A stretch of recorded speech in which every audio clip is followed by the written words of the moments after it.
बिस्मिल्लाहिर्रहमानिर्रहीम। आप देख रहे हैं शमा न्यूज़। खबरों का सिलसिला जारी है।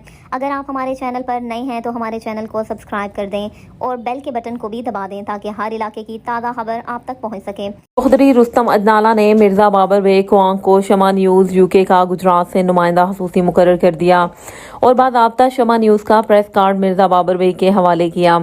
इस सिलसिले में डेरा अदनाला भिम्बर रोड गुजरात में तकरीब हुई जिसमें chairman anti corruption force Jalalpur Sobtian Malik Imran Yasin Mirza Malikpur Chaudhry Faraz होस अदनाला चौधरी हनान अली मलिक जफर इकबाल मलिक रबानी अवान के साथ के अलावा दोस्त अहबाब ने भरपूर शिरकत की। इस मौका पर चीफ एग्जीक्यूटिव शमा न्यूज़ चौधरी रुस्तम अदनाला ने मिर्ज़ा बाबर बेग को मुबारकबाद दी।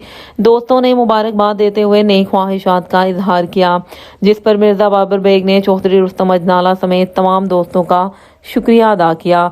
रिपोर्ट मिर्ज़ा बाबर बेग शमा न्यूज़ गुजरात।